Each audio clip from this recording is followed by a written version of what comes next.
Olá meus amigos, a partir desse vídeo, eu vou detalhar com vocês quais são os fatores macroambientais que possam impactar sobre a gestão estratégica de qualquer tipo de organização. Lembrando, quando eu trabalho a gestão estratégica, eu preciso conhecer muito bem as condições próprias da organização, da empresa, que eu estou ali responsável por ser o gestor, que se eu pensar até mesmo na ferramenta mais básica de gestão estratégica, a matriz SWOT, eu vou identificar tudo que me favorece o melhor desempenho, um destaque, que são as minhas forças, e também preciso considerar as minhas restrições, que vão retratar aí as minhas fraquezas. E não basta apenas termos um diagnóstico, conhecermos as condições internas da organização. Eu também preciso conhecer quais são as condições que o mercado, que a sociedade lá fora me apresenta. Então, nós também precisamos analisar os fatores externos, E aí eu consigo dividir os fatores externos em duas dimensões: os fatores microambientais e os fatores macroambientais. A ideia mais básica que nós temos para diferenciar um do outro é os fatores micro. São todos aqueles elementos que estão lá fora no nosso mercado, na nossa sociedade, que de alguma maneira venham impactar o bom funcionamento da minha organização. O que aconteça ali, ou a forma como aquele elemento, aquela opinião de uma pessoa lá fora possa vir a impactar o meu funcionamento, eu consigo contornar, eu consigo controlar, eu consigo até mesmo remediar ou tentar manipular aquela informação a nosso favor. Agora, eu sei que existem condições da sociedade lá fora, do meio externo, que simplesmente vão acontecer e vão exigir que todo o trabalho que seja desempenhado na minha organização seja adequado, porque nós não temos condições de mudar esse aspecto e a gente não tem como controlar os seus efeitos. São condições que surgem, que se impõem e que para a gente continuar existindo, para que a gente possa continuar funcionando a nossa organização, a gente simplesmente vai ter que se adequar a essas condições. Tudo isso que representa os fatores que eu não tenho como controlar, que eu simplesmente tenho que me adequar, são os fatores que nós classificamos como os fatores macroambientais, do macroambiente. E aí nós conseguimos dividir esse macroambiente em 6 dimensões. Eu tenho os aspectos demográficos, as características da população. Eu tenho os aspectos econômicos, como está o poder aquisitivo da população. Eu tenho os aspectos políticos, o que seja decidido por um governo, seja federal, estadual ou mesmo na prefeitura, e aí surgem novas regras, novas leis que eu simplesmente tenho que respeitar essas leis para garantir o funcionamento da minha organização em concordância, em observância e respeito aí a essas leis. Eu tenho como observar também o aspecto da natureza, o ambiente natural, as imposições, uma catástrofe natural, chuvas, tempestades, estações do ano, eu tenho que me adequar, não tenho como modificar isso. Aspectos culturais, que são os comportamentos que uma determinada população me apresenta, e eu tenho que adequar a oferta dos meus produtos, dos meus serviços, de acordo com esses comportamentos, com que seja valorizado por essa população. E tecnologia, Todos os novos conhecimentos, novos produtos, novos medicamentos, tudo que surja como novidade da progressão científica, Algum novo saber que venha representar uma inovação. Então eu não tenho como controlar e impedir que a humanidade, os cientistas, os engenheiros lancem ali novidades para o mercado e que repercutam em toda uma inovação, em toda uma transformação, Eu tenho que acompanhar o que seja proposto como novas tecnologias e me adequar a elas. Porque, se você parar para analisar, até os nossos hábitos de consumo, por exemplo, passam por transformações justamente por causa de criação de aplicativos. Os aplicativos, a criação e desenvolvimento de aplicativos, não deixa de ser aí um fator tecnológico. Então, as empresas têm que saber se apropriar dessa condição, se adequar a isso que é imposto aí como um fator macroambiental. E para detalhar esses fatores macroambientais, eu começo aqui falando justamente do ambiente econômico. Sempre que a gente fala do ambiente econômico, lembre-se, pense, poder aquisitivo do público. Então, se eu lanço as minhas ofertas para todo o território brasileiro, por exemplo, eu, gestor, preciso identificar, preciso compreender Como que está esse momento que nós estamos vivendo? As pessoas estão com capital mais disponível para investir em lazer, em entretenimento? Ou nós estamos passando por um momento de crise, né, que as pessoas estão com medo de perder o seu emprego e ficar sem renda? Logicamente que dependendo do tipo de produto que eu ofereço para o meu mercado, eu preciso adequar a minha oferta a essas condições. Se eu estou oferecendo, por exemplo, um produto unicamente de lazer, né, eu sei que isso não vai corresponder a uma necessidade imediata, né, que seja prioritária ali para uma pessoa ou para toda uma população que esteja com restrição do seu poder aquisitivo. Então eu tenho que adequar as minhas ofertas às condições econômicas que a população me apresenta. E isso eu consigo identificar, né, ao analisar justamente como que estão as circunstâncias de taxas de juros. Tem sido praticado uma alta taxa, né? Se eu preciso fazer algum empréstimo, se eu estou vendo que a população está fazendo empréstimos, se eu estou vendo que o meu público não está aceitando promoções de liquidação a juros baixos, a juros altos, eu preciso adequar os meus juros, adequar a minha oferta, tudo isso eu tenho que ver de acordo com o que a população esteja realmente disposta a pagar. Então, taxa de juros cobradas, né? Como é que isso vai ser aceito por esse mercado? Para eu definir isso, eu preciso conhecer justamente como é que está o poder aquisitivo da minha população. Além de taxa de juros, né? Se nós estamos passando por um período de inflação, a taxa de inflação pode comprometer o lançamento das minhas ofertas, porque as pessoas elas estão um tanto desesperadas e começam a comprar antes de que aquele produto fique caro e eu posso acabar entrando numa situação de que eu não consiga ofertar o meu produto, o meu serviço, porque eu não vou ter a capacidade extrema para um momento de pico de demanda, né? Quando todo mundo vai querer adquirir meu produto, meu serviço no mesmo momento, porque estão todos com medo de inflação, né? Isso é um risco. Veja, por exemplo, né, quando é anunciada a alta da gasolina, a alta do combustível, naquele mesmo dia que isso é noticiado em rede nacional, imediatamente se formam filas, né, na maioria dos postos de gasolina. Então, isso é um comportamento em decorrência aí da restrição de poder aquisitivo, né? Em decorrência de uma inflação. Se a gente vai passar por um aumento de um preço, todo mundo já vai ficar agoniado para adquirir logo aquele produto. Além disso, né, os ciclos de expansão, se eu estou observando que meu público, né, está passando por uma expansão econômica, estão podendo investir mais, estão podendo gastar mais, ou se estamos enfrentando um período de retração, né, que as pessoas estão contendo as suas despesas, ou até mesmo de recensão, se as pessoas precisam analisar muito bem o que elas vão comprar, porque a gente está tentando se recuperar de uma possível crise, né? E eu também preciso analisar de cada consumidor, de cada cliente que eu tenho ali, qual seja a sua renda bruta, qual seja a sua renda disponível e a sua renda discricionária. Ainda vou detalhar isso. Mas quando nós observamos, né, renda bruta, renda discricionária, né, renda disponível, eu tenho que observar qual é o tipo de produto que eu estou oferecendo para esse mercado. Esse produto ele vai atender mais especificamente a qual condição, né, que o meu público tenha para pagar. Eu sei que se eu estou lançando um produto para renda discricionária, vai ser muito mais difícil, eu vou ter uma dificuldade maior para conseguir realizar uma venda, né? Porque eu preciso já confiar de que as pessoas já passaram por toda a filtragem de todas as suas despesas comuns do seu dia a dia para finalmente ter algum dinheirinho disponível para vir comprar o meu produto. Então isso precisa ser bem analisado também, né? Então, no ambiente econômico, a gente observa, né, que as condições de negócio vão influenciar os custos de produção, né? E isso vai impactar nas despesas de uma empresa e, consequentemente, né, a empresa vai precisar cobrir as suas despesas, os seus custos, em cima dos seus preços, que vem a determinar para ofertar o seu produto.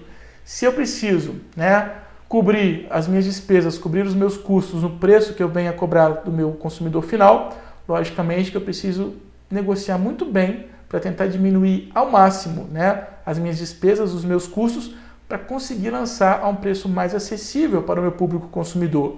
Ainda que eu tenha definido uma margem de lucro que eu espero obter para cada venda, né, quanto mais altos forem os meus custos, né, ou eu vou ter que restringir ainda mais a minha margem de lucro, ou eu vou incorrer na incerteza de não conseguir vender tanto o meu produto porque o meu público consumidor possa vir a se deparar com um momento de restrição econômica, né?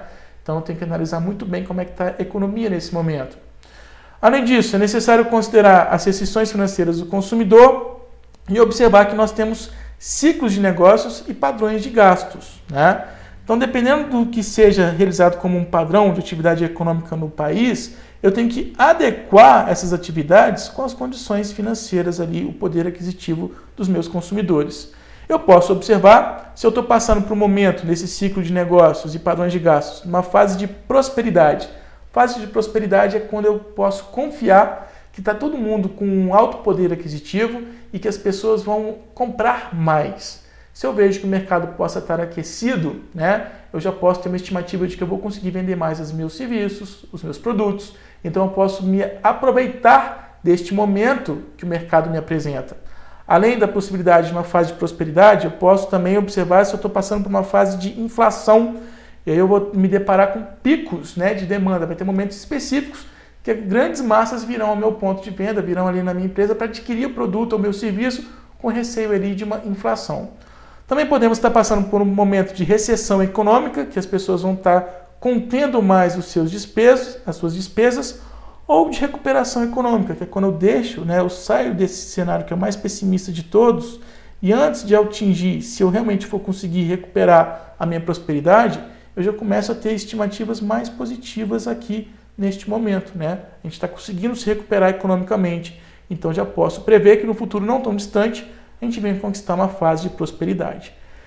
Passar por esses estágios, né, de prosperidade ou inflação, né, de recessão econômica, até atingir uma recuperação econômica e o ideal que venha se projetar uma fase de prosperidade é o que corresponde aí ao ciclo de negócio.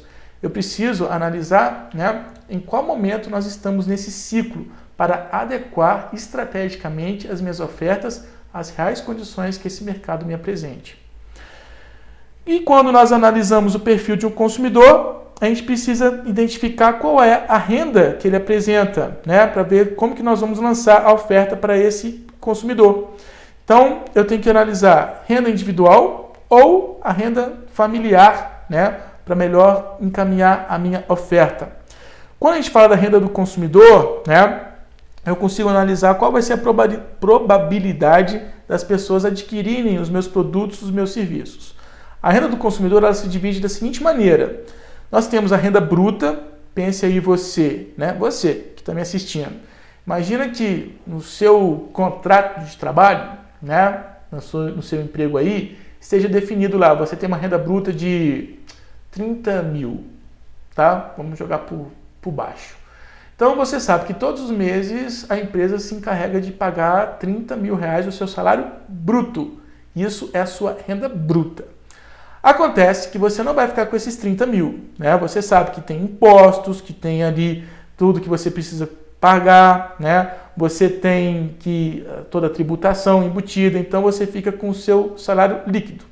Esse líquido é o que você tem disponível para você. Mas ainda assim, né, além dos impostos, né, que são embutidos ali no seu salário, você fica com uma renda disponível sabendo que você já tem custos fixos para o seu padrão de vida. Então, enquanto o seu salário bruto, a sua renda bruta era 30 mil, depois que vem todos os impostos, sobra aí 18 mil para você. Tá? Desses 18 mil que sobram, você tem isso disponível para assumir as suas despesas. E você já tem as suas despesas padrões, né? Tá bem de vida. Sobrando 18 mil para você, tá muito bem. Imagina, você tem que pagar a mensalidade dos seus 7 filhos, né, da escola dos seus 7 filhos, porque você é rico. Você tem que pagar o aluguel da sua mansão, né? Você tem que pagar combustível, né, para todos os seus carros que você coleciona. Estou vendo que você é muito rico. Você tem que pagar os salários dos seus funcionários. Então você já tem aquelas despesas que você sabe que todo mês você tem que pagar, né? Então você tem a renda disponível para arcar com esses custos. Mas você não vai viver só de pagar custos, né, pelo seu estilo de vida. Daqueles 30 mil que você tinha de renda bruta, e sobrou aí 18 mil de renda disponível, depois que você já pagou todo esse alto padrão de vida que você tem, aí sobra lá 800 reais, tá? Esses 800 reais que sobra para você é para você investir no seu lazer. Isso é o que nós chamamos de renda discricionária, né? Quanto que você pode ter disponível, né? O quanto do seu dinheiro você pode destinar para pagar a sua ida ao cinema, uma roupinha que você quer usar mais bonitinha, né? Então fica muito pouco, pode observar, né? Eu, nessa estimativa aí, nem me atrevo a falar como é que está minha renda bruta, senão eu fico muito triste, muito angustiado. Mas observe, né, que eu tenho que adequar a minha oferta a exatamente qual é o tipo de renda que eu espero que o meu consumidor venha adquirir, venha a usar para adquirir meu produto, né? Se vai ser a renda disponível dele ou se vai ser a renda discricionária. Se o meu público consumidor vai usar a renda disponível, eu já tenho uma estimativa maior de conseguir vender, porque eu já estou ali prevendo, né, que realmente aquilo é essencial para a pessoa no dia a dia. Então ela vai ter aquilo como um custo fixo para o seu padrão de vida. Agora, quando eu estou lançando uma oferta para simples lazer, para simples estima, já fica mais difícil eu garantir a minha venda, porque eu preciso contar só com aquele restiquinho que sobrou da renda discricionária. E logicamente que a pessoa vai tentar conter, né, controlar um pouco da sua renda discricionária. Não que todo mundo seja assim, mas boa parte das pessoas tem esse controle. Bom, eu preciso guardar o dinheiro, porque eu não sei se eu vou ter meu emprego nos próximos períodos, né? Então eu tenho que conter um pouco as minhas economias. Então isso precisa ser analisado ao se projetar uma oferta. Bom, além do ambiente econômico, a gente também tem o ambiente político.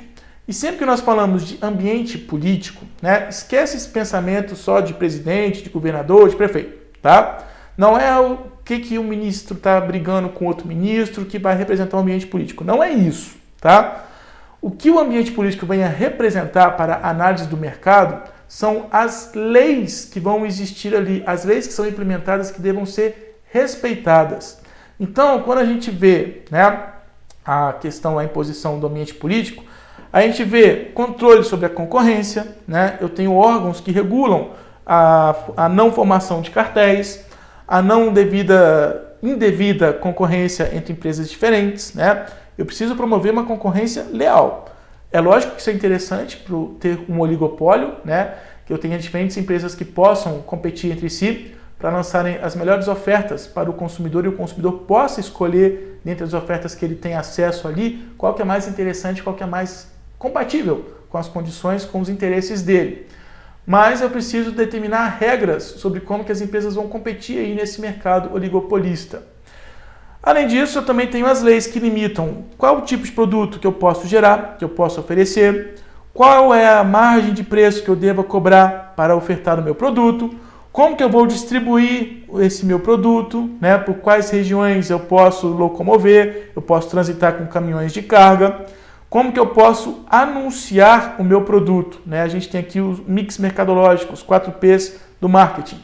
Tudo que venha a ser praticado nessa relação que a empresa estabelece com o mercado deve obrigatoriamente respeitar aspectos legais, deve estar em conformidade com normas, com regras que são apresentadas aí pelos órgãos públicos.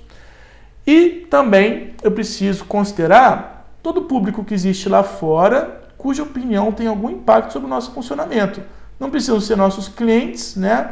Mas são os nossos stakeholders, justamente pessoas que são formadoras de opiniões, analisam ali o funcionamento da nossa organização, da nossa empresa, a ponto de eu precisar acompanhar essas opiniões para garantir a perpetuidade da minha empresa, um bom funcionamento. Em alguns casos muito raros, eu posso contar com uma autorregulamentação. Autorregulamentação é quando a gente observa, né, a organização ela é tão exclusiva naquilo que ela faz, né, que ela pode criar a sua própria lei, as suas próprias normas. Isso vai depender exatamente dessa exclusividade. Olha, nós não temos concorrentes no mercado, a gente não tem intervenção do governo sobre as nossas políticas, né? O que a gente faz, só a gente que faz. Então, eu não vou ocupar toda uma administração pública para criar toda uma cartilha, toda uma emenda, toda uma lei para o meu funcionamento. Como eu sou exclusivo, eu posso ter essa certa autonomia no mercado. Então, eu é que vou determinar as próprias leis para a minha organização funcionar nesse mercado. Isso é raríssimo de acontecer, mas não é impossível, como eu ainda vou detalhar daqui a pouquinho. E também, né, se eu estou projetando no cenário mundial, eu preciso respeitar leis para firmar acordos internacionais, né? Então, também preciso analisar o que é determinado por leis diferentes em todo o meu planeta, né? Quando a gente fala de normas, de regras, de leis, eu preciso entender também que a população ela pode aceitar ou recusar determinadas regulamentações.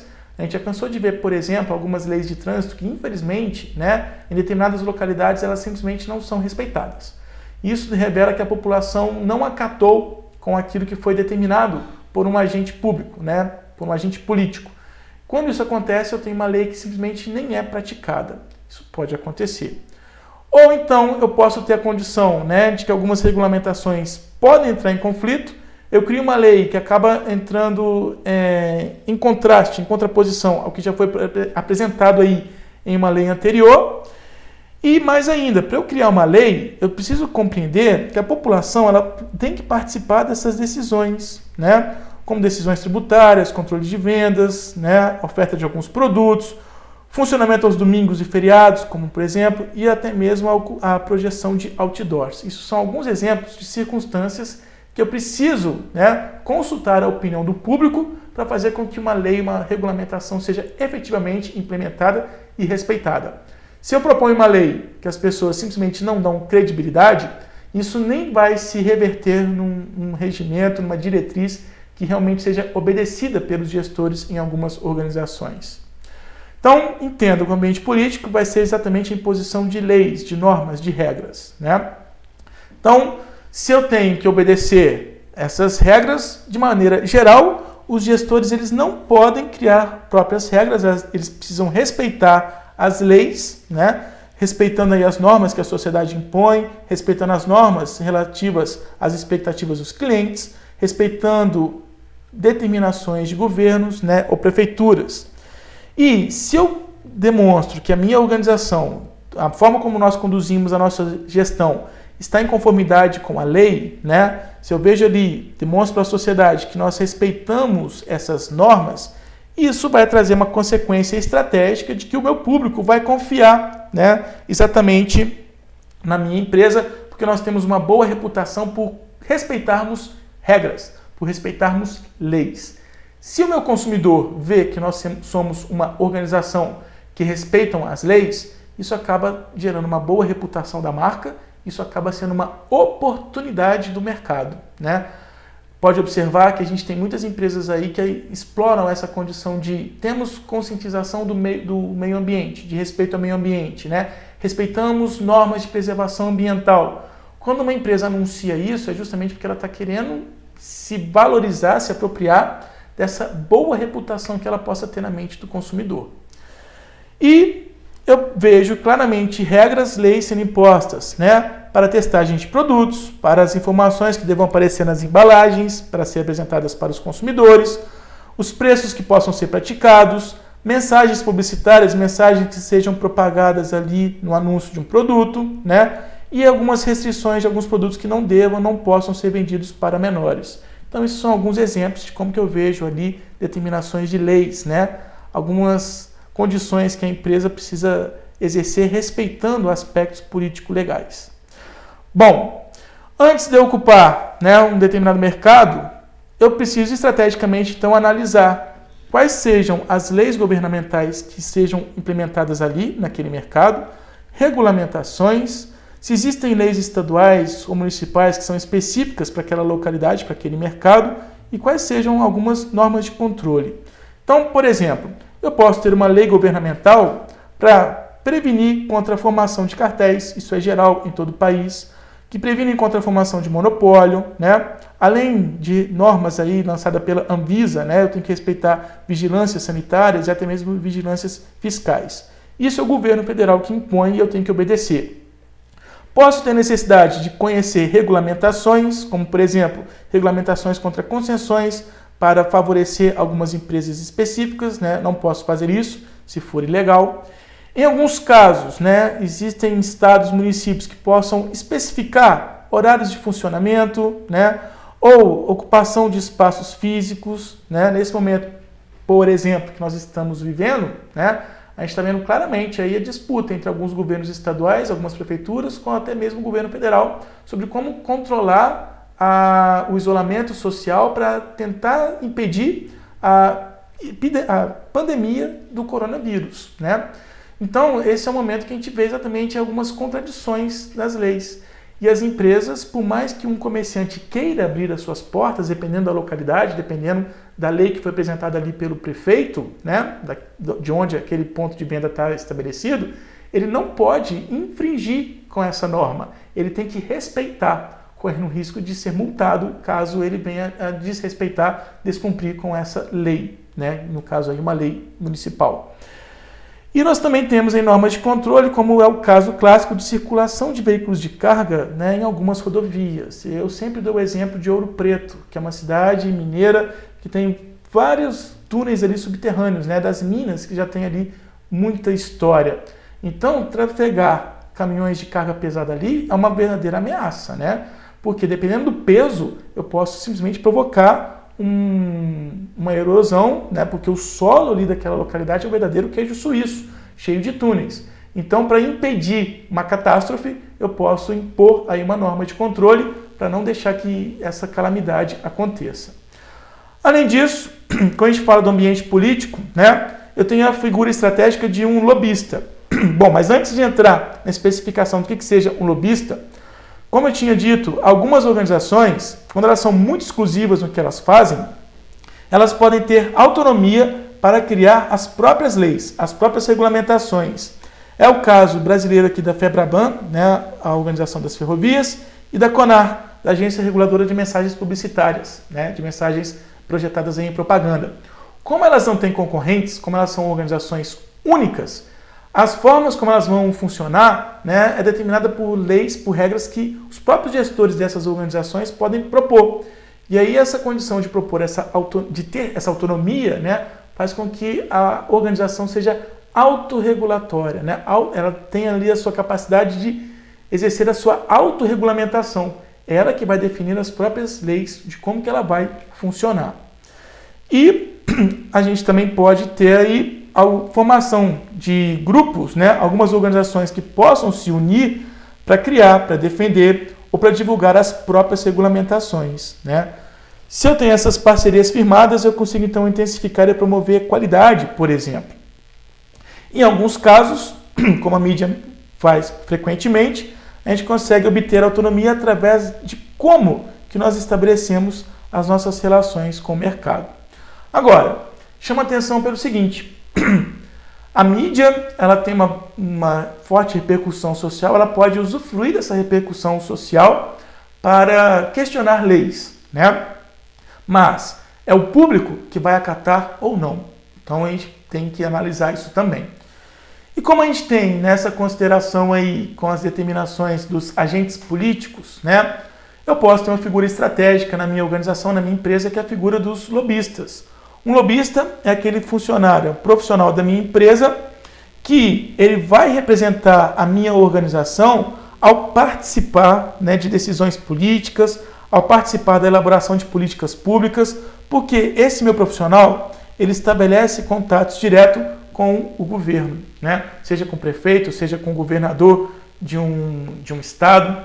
Muita gente questiona, mas isso é legal? Bom, a figura de um lobista, a atuação de um lobista é estratégica para a organização.